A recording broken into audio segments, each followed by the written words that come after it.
नमस्कार, जिंदगी की बात दीपेश के साथ में आपका स्वागत है। वक्त है आज की कहानी का।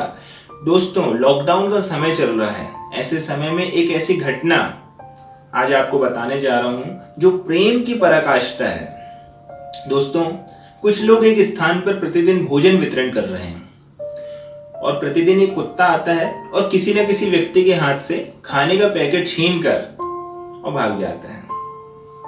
जो भोजन वितरण कर रहे हैं उन्हें चिंता इस बात की है कि कहीं कुत्ता जब खाने का पैकेट छीने तो किसी को चोट ना लग जाए, और यही सोचकर वो एक व्यक्ति को नियुक्त करते हैं जो ये देखेगा कि कुत्ते से किसी को नुकसान ना हो। दूसरे दिन सुबह के 11 बजते हैं, भोजन का वितरण प्रारंभ होता है और प्रतिदिन की भांति कुत्ता आता है और खाने का पैकेट छीनकर भाग जाता है।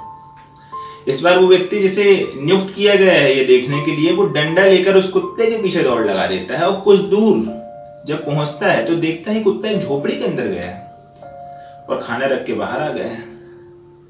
वो व्यक्ति झोपड़ी के अंदर जाता है तो देखता है वहां पर एक दिव्यांग बुजुर्ग दादाजी लेटे हुए हैं। उनसे कहता है, ये कुत्ता आपका है? तो दादाजी उसे कहते हैं, इसे कुत्ता मत कहो, ये मेरा बेटा है और इसका नाम कालू है। वो व्यक्ति उनसे कहता है कि ये प्रतिदिन आता है और खाने का पैकेट छीन कर लाता है। अगर इसने किसी को काट लिया तो बहुत समस्या हो जाएगी और ऐसे माहौल में डॉक्टर और इलाज कैसे हो पाएगा। आपको मैं प्रतिदिन भोजन का पैकेट लाके दे दिया करूंगा, आप कुत्ते को बांध कर रखें। बुजुर्ग दिव्यांग व्यक्ति कहता है कि बात खाने की नहीं है,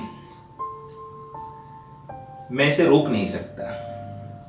ये भले मेरी भाषा नहीं समझता लेकिन मेरी भूख भली भांति समझता है। जब से घर छोड़कर आया हूं यही तो मेरा सहारा है। ये मेरे बेटे जैसा है और मैं ये भी कह सकता हूं कि ये मेरे लिए बेटे से बढ़कर है। मैं तो सिग्नल में पेन बेचकर अपना गुजारा चलाया करता था और अब तो वो भी बंद है। ये सुनने के बाद वो व्यक्ति पूर्ण रूप से अचंभित हो उठा।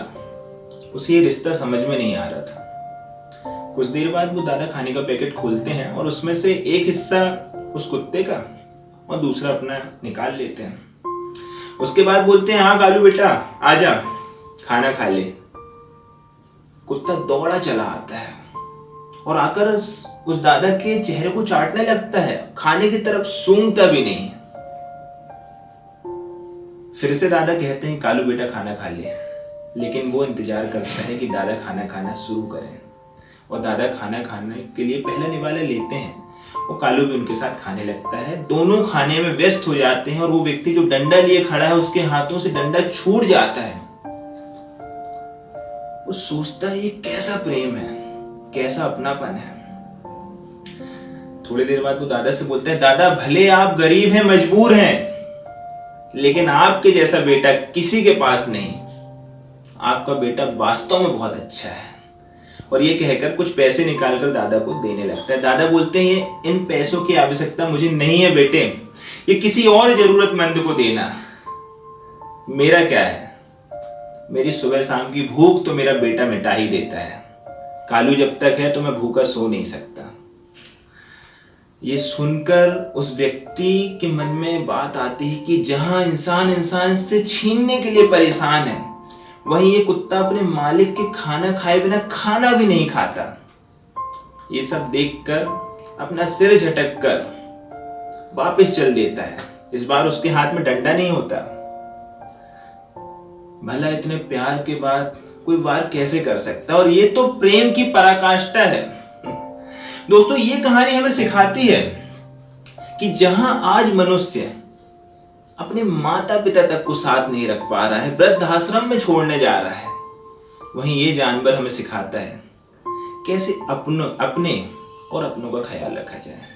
दोस्तों, इस कहानी को ज्यादा से ज्यादा शेयर करें। धन्यवाद। दोस्तों, अगर आपको ये वीडियो पसंद आया है तो इसे लाइक करें और मेरे चैनल को सब्सक्राइब करें। धन्यवाद।